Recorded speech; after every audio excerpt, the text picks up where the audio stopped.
السلام عليكم ورحمة الله وبركاته مشاهدي قناة سلام حول العالم.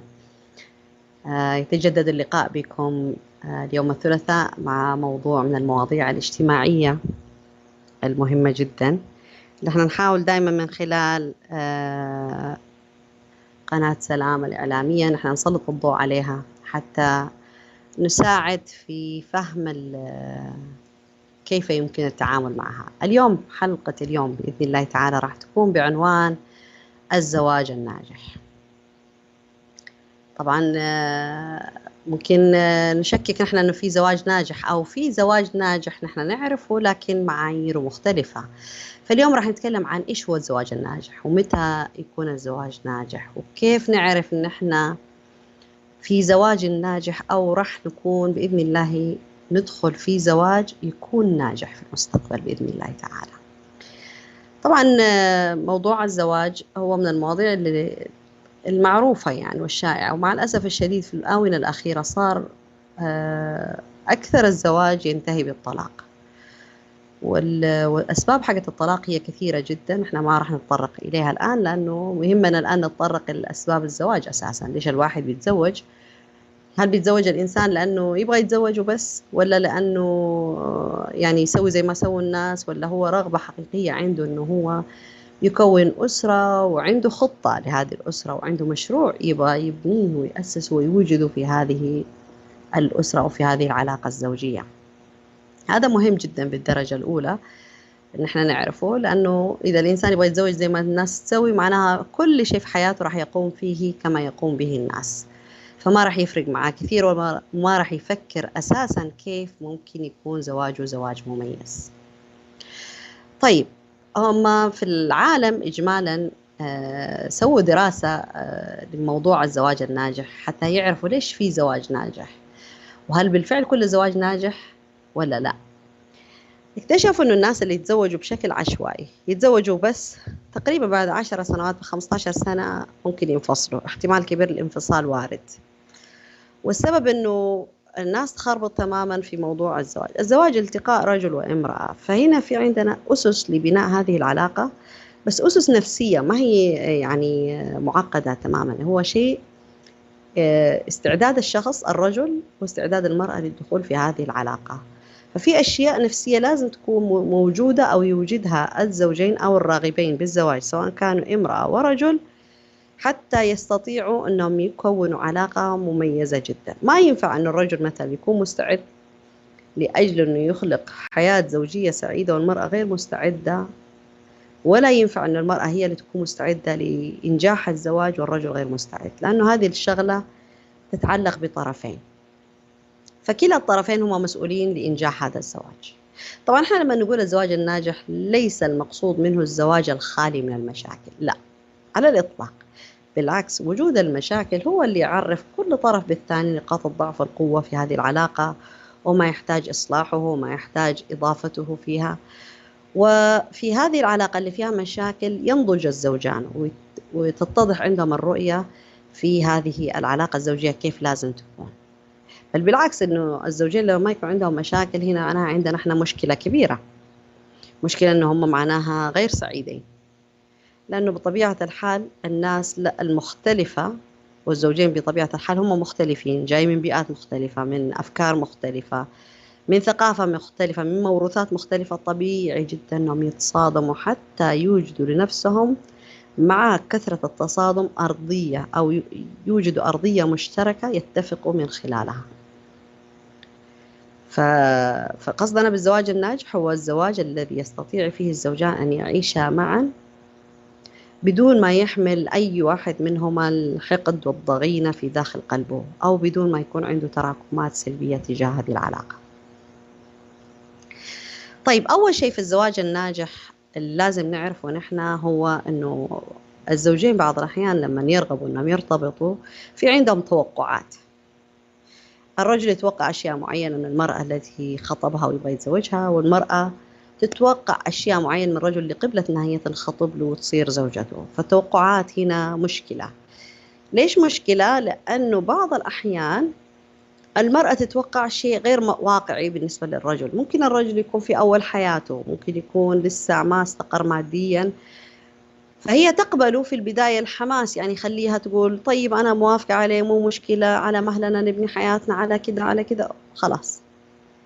لكن لما تدخل في الزواج تكتشف أن موضوع الزواج مختلف تماما عن الحالة الأولى اللي هي رأت فيها أو قبلت بها لهذا الزواج. فهي تتوقع أنه الآن صرنا زوجين لازم يحقق الكفاية المالية، لازم يحقق المستوى المالي المرتفع، لازم يوجد شيء معين يعني، أو يكون شخص مختلف تماما. إذا كان مثلا إنسان ضحوك وفرفوش وكذا وخفيف، يعني ما عنده ارتباطات أو التزامات عائلية، فحياكل أي شيء ويشرب أي شيء ويلبس زي ما يبغى ويكون مرح في الحياة وما عنده هموم ولا مشاكل. فهي تتوقع أنه هو سوف يبقى كذلك بعد الزواج. ما تعرف أنه الآن صار في مسؤوليات، فلازم الآن بلاش نقول يتغير، لكن ياخذ شكل جديد. هذه الحياة المرحة الخالية من المسؤولية لازم تاخذ شكل جديد. فهنا التوقعات بالنسبة للمرأة غير معقولة جدا وغير منطقية، هي اللي تخليها تشعر بالصدمة وتقول كأني أنا تسرعت في هذا الزواج. نفس الشيء الرجل يخطب واحدة بمواصفات معينة، بمزاج معين، بأخلاقيات معينة، بسمعة معينة، ويتوقع الآن أنه في الزواج هي نفس الإنسانة. طيب، لكن لما هي تتزوج حيبان الشخصية الحقيقية. ما راح نقول أنه غشته ولا شيء، لكن شخصيتها الحقيقية في واقع الحياة الجدية اللي فيها مسؤولية تختلف تماما يعني. فهنا إذا سقف التوقعات لما يكون عالي جدا، أو في توقعات أساسا بين الزوجين، هذا يخليهم يتصادموا مع الأسف الشديد.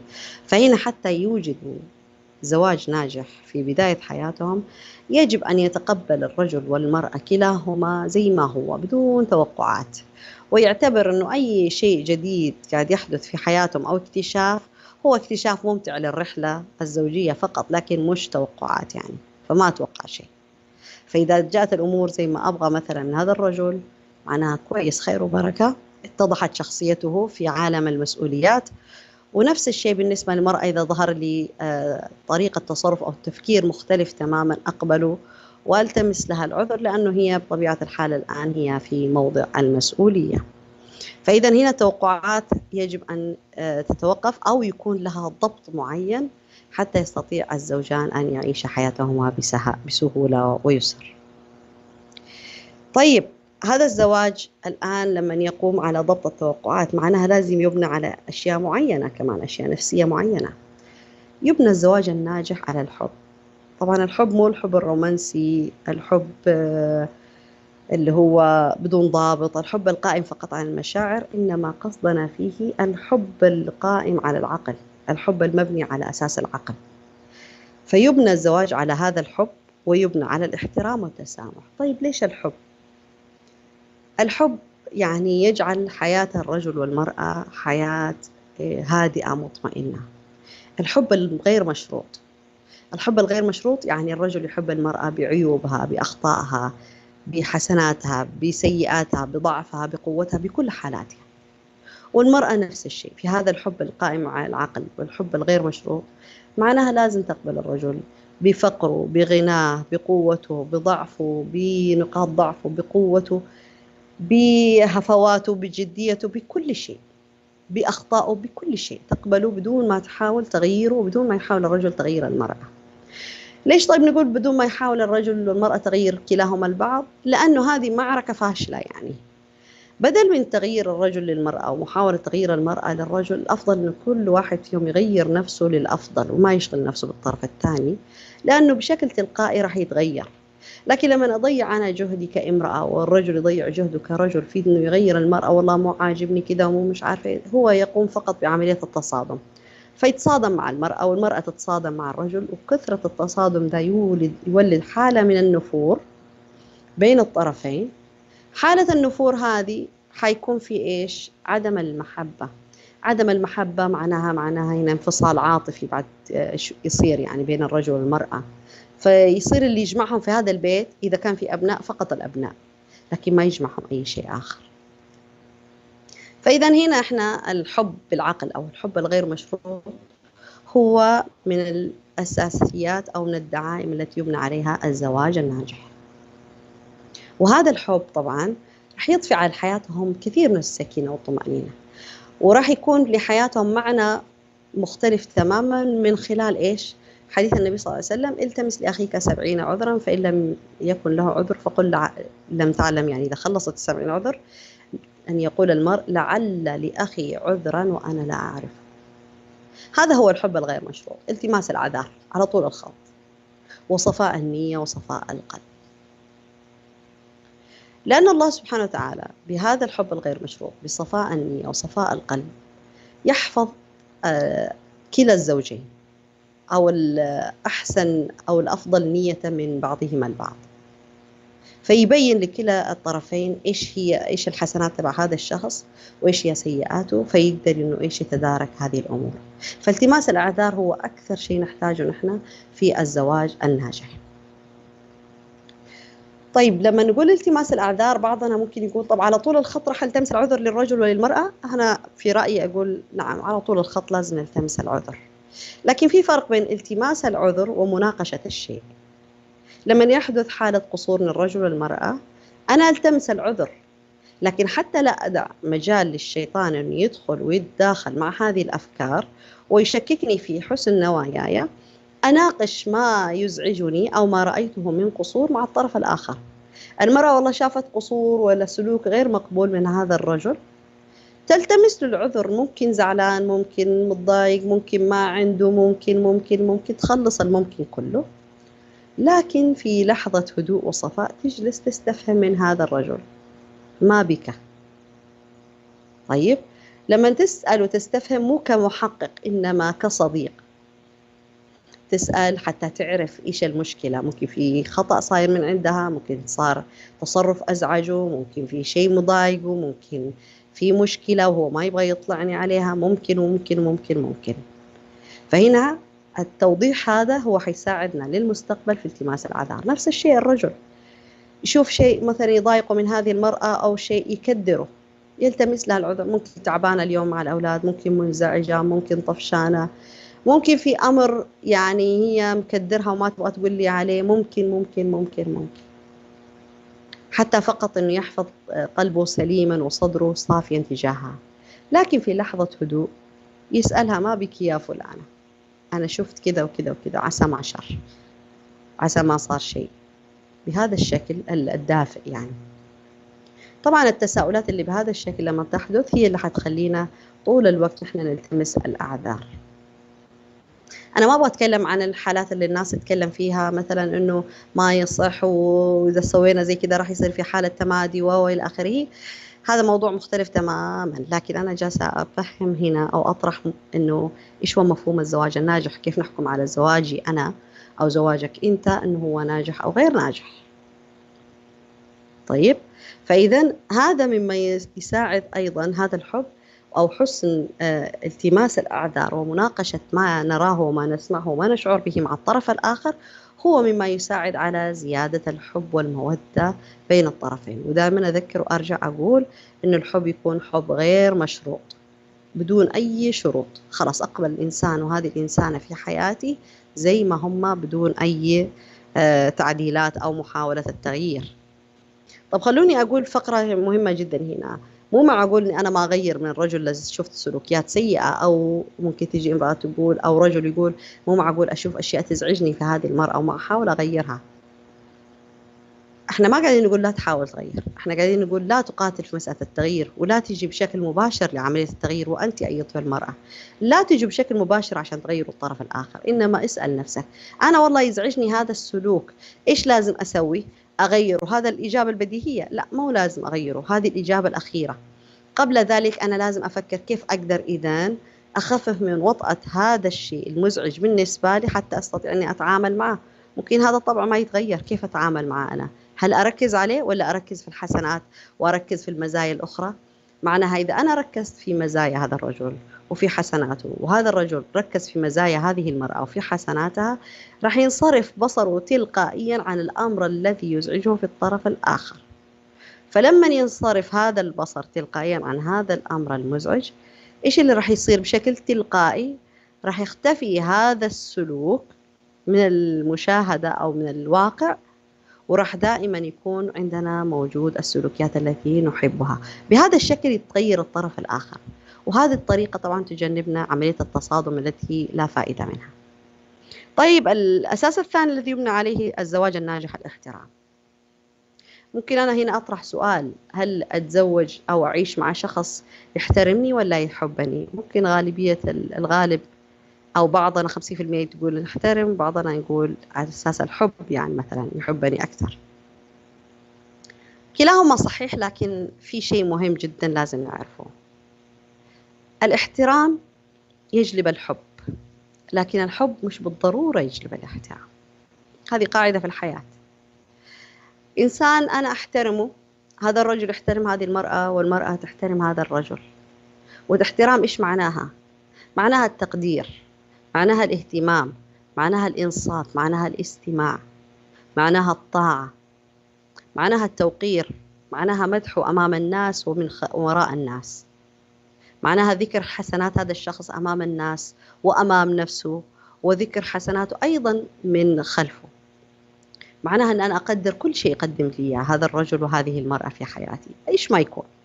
والله لو كانت حتى كأس ماء يناولها الرجل لامرأته والمرأة تقدمها لزوجها، لازم المرأة والرجل ينظروا لهذا السلوك البسيط نظرة تقدير لهذا الفعل، لأنه هو مش مجبور يسوي زي كذا. لكن إذا حب إنه يسوي زي كذا، معناه لازم أحترم هذا السلوك فيه أو هذا الفعل. فهذا الاحترام لما أقدمه أنا كرجل لامرأة لزوجتي، ولما تقدمه المرأة لزوجها، راح يتولد من هذا الاحترام الحب، ويزداد هذا الحب بزيادة الاحترام.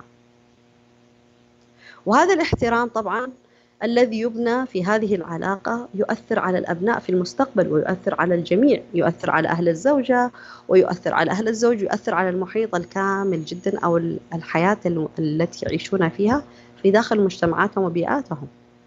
اليوم المرأة لما تحترم كلام زوجها وهو يكلمها قدام الناس ما تقلل من قدره، حتى لو كان أقل قدرا ومنزلة منها، لما ترفع شأنه أمام أهلها، لما ترفع شأنه أمام نفسها إحقاقا للحق يعني. وهذا الرجل لما يجي يحترم المرأة ويقدرها قدامها هي، قدام أولاده، قدام أهله، قدام أهلها، قدام كل الناس اللي يعرفون مع بعض، ويذكر حسناتها ويذكرها بخير ويدعي لها،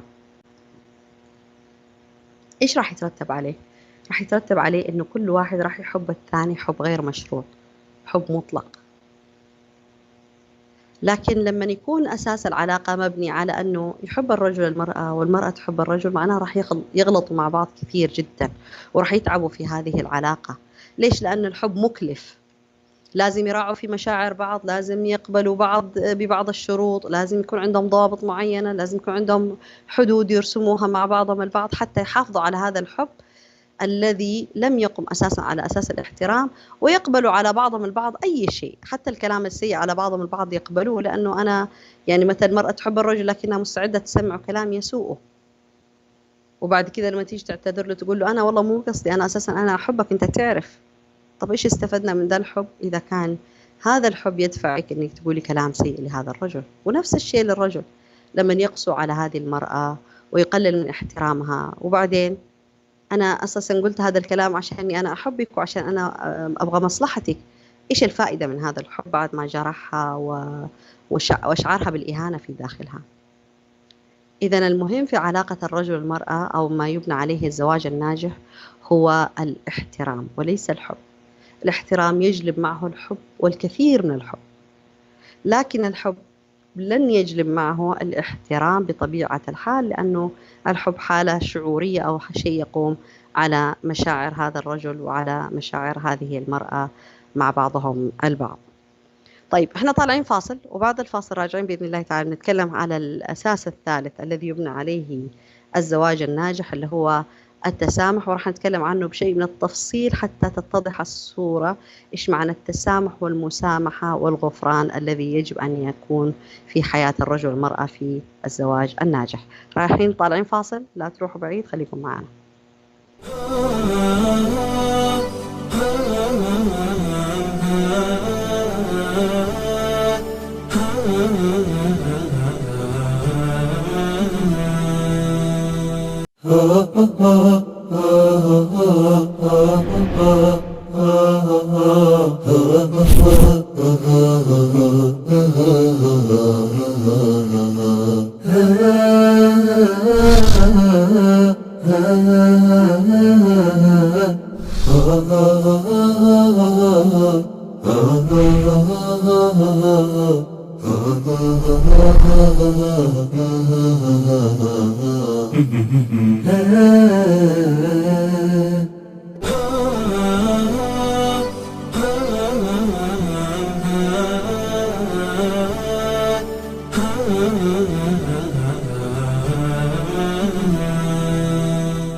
رجعنا لكم بعد الفاصل نكمل الأسس التي يبنى عليها الزواج الناجح. قلنا احنا الأساس الثالث اللي هو التسامح أو المسامحة أو الغفران أو أي اسم أنتوا تختاروه. طب إيش قصدنا نحن بالتسامح؟ التسامح معناها التغاضي، التجاهل، التغافل، الغفران. أسامح الطرف الآخر سواء كان رجل لامرأة أو امرأة لرجل أنه يحدث منه أخطاء. ما في إنسان يخلو من الأخطاء أو ارتكاب الأخطاء والحماقات، وما في إنسان ما يزعل، وما في إنسان ما يرفع صوته، وما في إنسان في لحظة الزعل يقول كلام كثير جدا. لكن كل هذا الكلام اللي راح ينقال في لحظة عاصفة من الغضب أو عاصفة من المشاعر السلبية أو حالة من عدم التوازن تحتاج إن احنا نسوي لها عملية المسامحة أو التسامح. طيب كيف ممكن يحدث هذا الشيء؟ ما هو شيء صعب شوية. يحدث لما أعرف أنا تماما الطرف الآخر أنه قلبه طيب، أعرف تماما أنه هو صادق وأنه قلبه طاهر وأنه يخاف الله سبحانه وتعالى، وأنه هذا السلوك هو سلوك عرضي وليس سلوك دائم وأسلوب حياة. لما أعرف أنه هو لا يقصد ذلك، لما أنا ألتمس الأعذار، لما أنا أشوف إيش المحيط فيه، لما يكون ما عندي توقعات ملائكية تجاه هذا الشخص أو تجاه هذه المرأة، ما عندي حالة أني أنا أتوقع فيها أن الإنسان هذا يكون مثالي تماما، أو أنه في حالة أنه هو راح يكون من الصالحين الهادئين، ما في هذا الشيء. لما يكون أنا أفهم أنه هذا إنسان وأني أنا بحبه بدون شروط، أو أن هذا الرجل يحب هذه المرأة بدون شروط وبدون قيود ويقبلها زي ما هي، معناها أي سلوك يبدر منهم كلاهما للطرف الآخر لازم يمر بمرحلة التسامح والعفو والغفران حتى يستطيعوا أنهم يستمروا.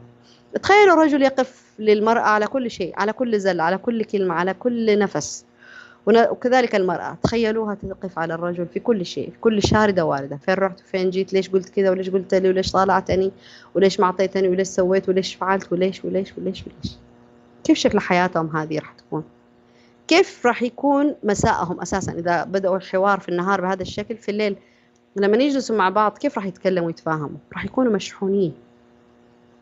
لكن لما يصير عملية المسامحة هذه والغفران وتقبل الزلات أو يعني نحن نمسحها من قلوبنا وعقولنا، راح يكون هذا الزواج سعيد. ليش؟ لأنه عندهم هم هدف، في أساسيات في هذه العلاقة.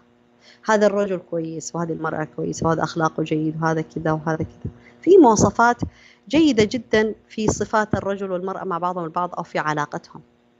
فمعناها أنه أي شيء يحدث غير كذا هو قابل للنسيان والمسامحة والتسامح. لكن لما الرجل ينظر للمرأة هذه زوجته أنه هي امرأة غريبة، بعض الأحيان والله في رجال يعيش عمر طويل مع المرأة لكن يتعامل معها كأنها غريبة، لما تخطئ خطأ يقعد لها على هذا الخطأ ويحاسب عليه حساب عسير. ونفس الشيء المرأة لما تتزوج الرجل وتنظر له طول سنوات زواجها كأنه رجل غريب، لما يخطئ خطأ بسيط جدا وتحاسبه عليه حساب عسير جدا، كيف راح يكون شكل علاقتهم؟ أكيد علاقتهم مستفزة وعلاقتهم غير ناجحة. لكن في الزواج الناجح لازم يكون في تسامح، لازم يكون في نسيان، لازم يكون في تجاهل، لازم يكون في تغافل في أشياء كثيرة جدا لازم نتجاهلها، في أشياء كثيرة جدا نسوي نفسنا ما نعرفها ولا حتى سمعنا فيها ولا حتى شفناها بعيننا، لازم أساسا. أما نجلس في العلاقة الزوجية الرجل للمرأة والمرأة للرجل كأنهم تحت الميكروسكوب، هذا مستفز جدا. أتوقع أنه لازم يكون المرأة والرجل في الزواج الناجح لازم يكون علاقتهم أقرب ما يكون للصديقين. الأصدقاء إيش بيسووا مع بعضهم البعض؟ بيقبلوا بعض بكل شيء، بالحماقات والجدية، وبيسامحوا بعض وبيفرقوا تماما بين السلوك وبين الشخص. وهذا اللي نحن نحتاجه في الزواج، لازم أفرق بين السلوك وبين الشخص. بعض الأحيان يكون الشخص كويس لكن سلوكياته ما هي صحيحة أو ما هي منضبطة أو فيها مشكلة أو في أخطاء أو ما أتقبلها. هل معناها أن أنا أحط عليه علامة إكس كبيرة جدا أو علامة خطأ كبيرة جدا وأمسحه تماما وأمسك كل سيئاته وأسجل له إياها وأحصي له إياها، وفي يعني في أنسب فرصة أو في أفضل فرصة أذكره فيها؟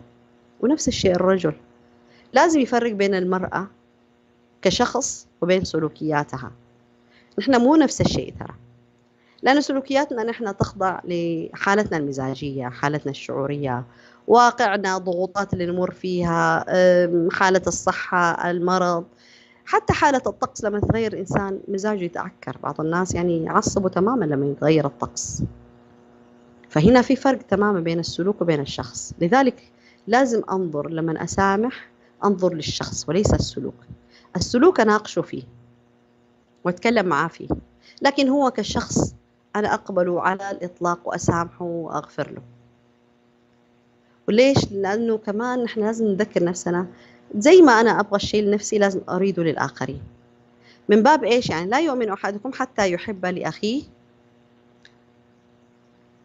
من باب أنه لا يؤمن أحدكم حتى يحب المرء لأخيه ما يحبه لنفسه.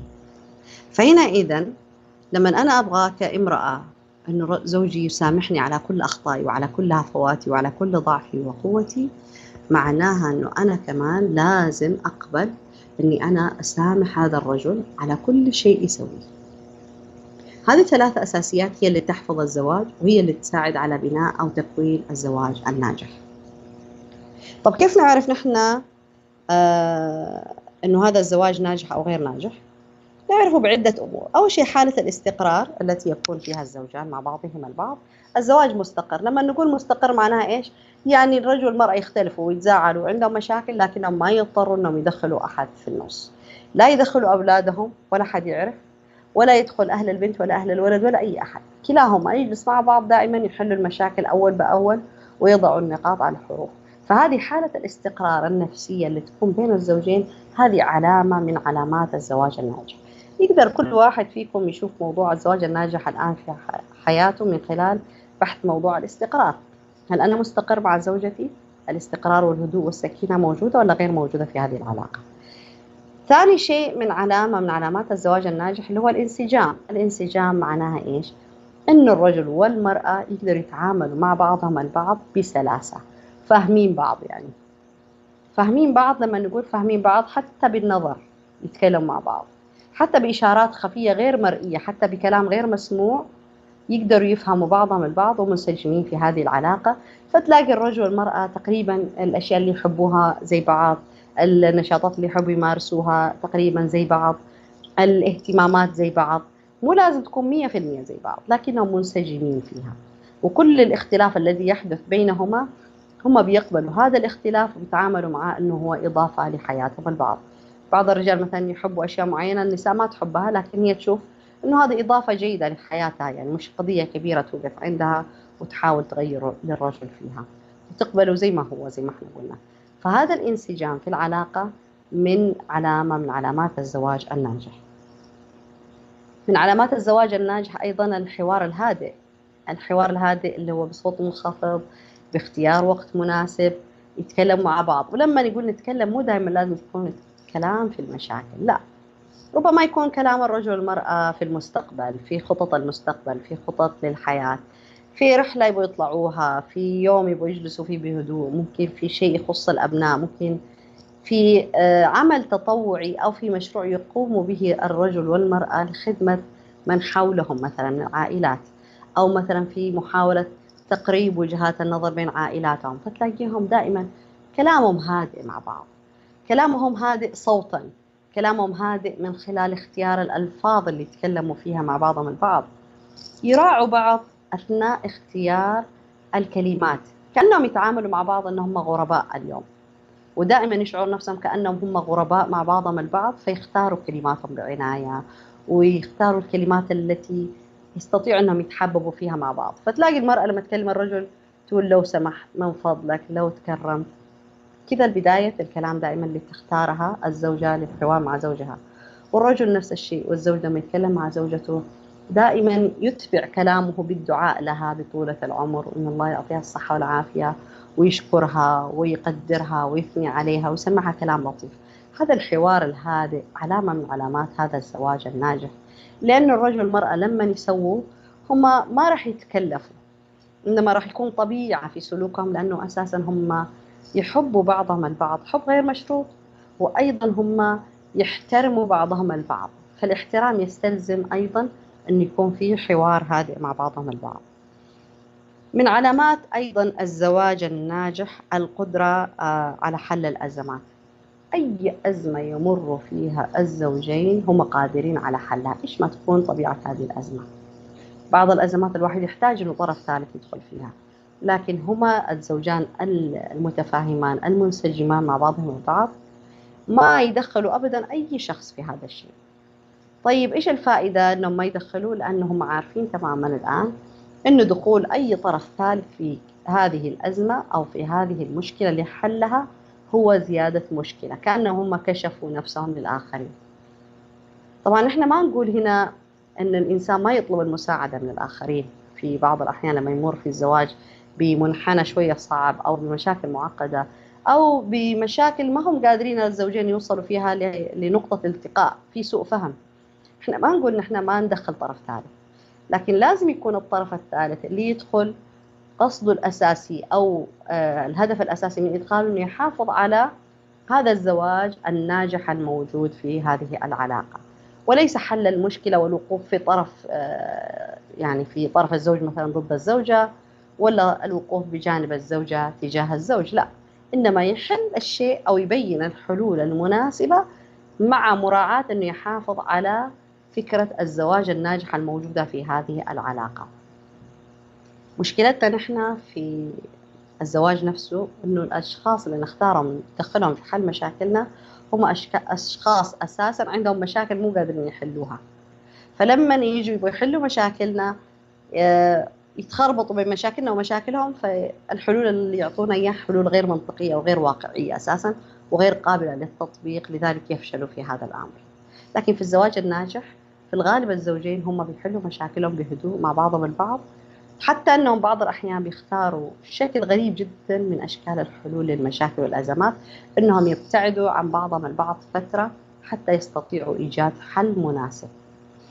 والحلو في موضوع حل الأزمات في الزواج الناجح أنه كلا الزوجين يحاول يحل المشكلة بدون ما يضر بالطرف الثاني، أو بدون ما يكون عنده فكرة أنه الحق معايا ولا الحق مع فلان، لا، إنما الهدف منه إن إحنا نبغى نحل المشكلة وبس، مو مهم الحق معايا ولا الحق معاه، إيه فين ما يكون الحق راح نتبعه نحن ونسير به في هذه الرحلة أو في هذا الزواج الناجح. فهذه علامة من علامات الزواج الناجح. من علامات الزواج الناجح الشعور بالسعادة. الشعور بالسعادة التي يعيشها هذان الزوجان. السعادة لما نقول إحنا دائما نقول السعادة مو معناه إنه ما في مشاكل، لا، هم حتى بوجود المشاكل يقدروا يستشعروا السعادة، يقدروا يشوفوا النقاط الإيجابية في حياتهم، يقدر الرجل يشوف النقاط الإيجابية في المرأة والنقاط الإيجابية في العيش معها، والنقاط الإيجابية في كيفية إدارة بيتها، والنقاط الإيجابية في خلق حياة اجتماعية مع الناس الآخرين والمحافظة عليها. ونفس الشيء المرأة لما تشوف النقاط الإيجابية، النقاط الجميلة في هذا الرجل، في كيف يتعامل معها، مع أولادها، مع الناس، مع المجتمع، مع أهلها، هذه الأشياء كل من الرجل والمرأة راح يشعر أنها امتيازات في هذا الرجل وفي هذه المرأة في هذا الزواج. فهذا الشعور أنه أنا عندي شخص مميز في حياتي كزوجة، وهذا الزوج عندي امرأة مميزة في حياتي، هذا يخليهم يشعروا بالسعادة في هذا الزواج الناجح. النبي صلى الله عليه وآله وسلم بعد وفاة السيدة عائشة تزوج الكثير من النساء، كانت السيدة عائشة بعض الأحيان تسأله: من أحب نسائك إليك؟ فيقول لها خديجة رضي الله تعالى عنها، مع أنها امرأة ميتة. ليش؟ طيب يذكر هو مميزاتها: نصرتني لما كنت فقير، ووقفت جنبي والناس كلهم يحاربوني ويقاتلوني، ورزقني الله منها البنين والبنات. لما يذكر مميزاتها بالرغم أنها امرأة ميتة، هذا معناها أنه كان هو سعيد جدا في هذه العلاقة. حتى أنه سيدة عائشة كانت تقول: ما غرت من امرأة من زوجات النبي صلى الله عليه وسلم كغيرتي من خديجة، من كثر ما يذكرها. وهذا هو الأصل، أن الرجل يذكر محاسن المرأة، ويذكر مميزاتها، ويذكر إنجازاتها، ويسمعها هي. ليش طيب يسمعها هي؟ لأنه لما يقول لها هذا الكلام، أول شيء تكبر مكانته في قلبها، ثاني شيء هو يمدها بالثقة في نفسها، ويعرفها الأشياء اللي هي تعتبرها بديهيات في علاقتها معها. ونفس الشيء المرأة لما تذكر كل إنجازات هذا الرجل، ولما نقول إنجازاته مو لازم يكون إنجازات كبيرة. والله الرجل اللي يدخل بيته معه حتى لو سلة فاكهة أو شوية فاكهة للبيت، هذا إنجاز. تخيل المرأة لما تذكر للرجل الأشياء البسيطة اللي هو يسويها، أنه هو يجيب لهم أغراض البيت ويصرف عليهم، وأنه يمشيهم، وأنه يجلس معاهم يقتطع من وقته، حتى أنه يجلس يتكلم معاهم ويلعب مع الأولاد ويخفف عنها ويقول لهم نكتة. هذه الإنجازات الصغيرة اللي هي تبدو صغيرة، لما تذكرها المرأة بسعادة بامتنان لهذا الرجل، تكبر مكانتها في قلبها، في قلب هذا الرجل. هذه المكانة التي تتكون من ذكر هذه الحسنات وهذه الأفعال الصغيرة جدا للرجل والمرأة مع بعضهم البعض، تخليهم يشعروا بالسعادة، وأن هم بالفعل عائلة ناجحة، أو هذا الزواج زواج ناجح. طيب إيش المهارات اللي لازم تكون متوفرة في الرجل والمرأة حتى يكون زواجهم ناجح؟ في أشياء معينة لازم يقوم بها الرجل وتقوم بها المرأة حتى يوجدوا حالة الزواج الناجح في الداخل. احنا قلنا خلاص الأساسيات أساسيات، وذكرنا على إيش يبنى، لكن في مهارات بسيطة جدا إذا توفرت في الرجل والمرأة، أو حاولوا أنها تكون موجودة، يقدروا بإذن الله تعالى أنهم يوجدوا حالة من حالات الزواج الناجح. طبعا الزواج الناجح مو لازم يكون الزواج الآن، مثلا يمضي على زواج 3 سنين وخلاص أقول زواج ناجح. ممكن حتى لو بعد 10 سنين أقدر أخلي زواجي هذا ناجح بالتركيز على نقاط القوة فيه وبالأشياء الإيجابية التي مرت علي في هذا الزواج. هذا هو الزواج الناجح. إذن إيش المهارات؟ المهارات منها الكلام العاطفي بين الزوجين. أحب العمل الله سرور تدخله على مسلم، فما بالنا لو كان هذا السرور هو يدخله الرجل على قلب المرأة بالكلام العاطفي، الكلام الناعم، كلام المدح، كلام الحب، كلام الغزل لهذه المرأة. ونفس الشيء المرأة لما تقول لزوجها الكلام الحلو، الكلام العاطفي، الكلام اللي تتحبب فيه إليه، حتى لو ما في هذه الصفات، حتى لو المرأة ما في هذه الصفات، فقط من باب السرور. يعني أي إنسان في الدنيا لما ينقال له كلام حلو، أكيد هذا الكلام الحلو يجلب له السعادة، أكيد يخليه مبسوط، أكيد يخليه سعيد. فما بالنا لو أن الرجل قال هذا الكلام الحلو لهذه المرأة، وقال لها الكلام، وقالت المرأة الكلام الحلو لهذا الرجل. هذه مهارة من مهارات الزواج الناجح.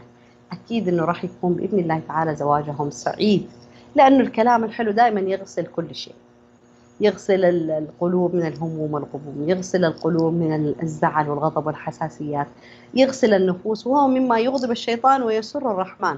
فهو من باب أولى إذا نحن نقوله لأزواجنا ولزوجاتنا.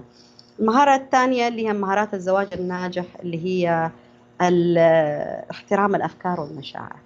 احترم أفكار الرجل ومشاعره، احترام كل واحد للثاني من ناحية أفكاره ومعتقداته وثقافته وعاداته وتقاليده ومشاعره. احترام هذه الأشياء كلها لها قيمة عليا جدا. يعني ما أستسخف مثلا المرأة اليوم تقول أنا زعلانة أو أنا تعبانة أو أنا طفشانة، ما يستسخف الرجل هذا ويقول لها أنت لو تشوفي الطفش كيف شكله، أنا لو تعرفي برا إيش لاقيت وإيش وجدت، يعني أنت في نعمة وخير. هذه العبارات اللي هي مقارنة الحالة التي يمر بها الرجل أو المرأة بشخص آخر هي مما يعني يخلي الإنسان في حالة حزن وزعل. لكن لما أنا أحترم هذه المشاعر اللي الآن تعيش فيها المرأة، سواء كان حزن، سواء كان زهق، سواء كان ملل، سواء كان ألم، سواء كان اكتئاب، سواء كان سعادة، لما أحترم هذا الشعور لأي إنجاز لأي شيء، معناها أني أنا في طريقي لتكوين الزواج الناجح.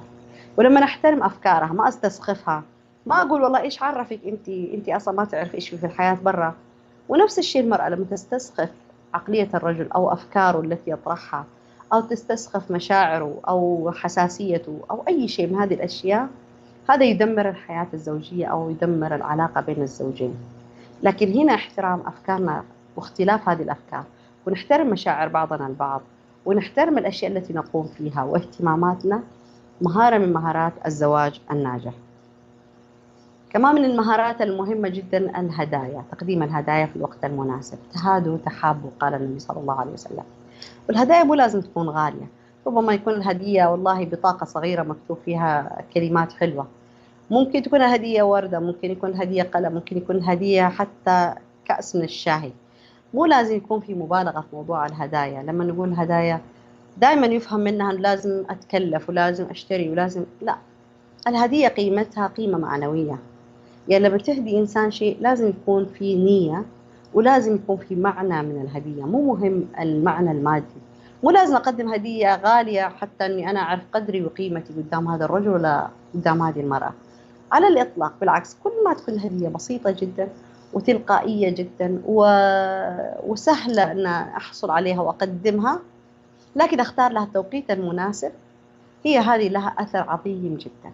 وعلى فكرة الهدايا هذه تغسل القلوب. في بعض النساء مثلا لما يهديها زوجها أي هدية تكون، تضعها دائما تحفظها في صندوق، ولما تزعل منه تفتح هذا الصندوق، وسبحان الله يتغير مزاجها ويتغير نظرتها لهذا الرجل. ليش؟ لأنه كل هدية تذكرها بمناسبة معينة، بمرحلة سعيدة مرت عليهم.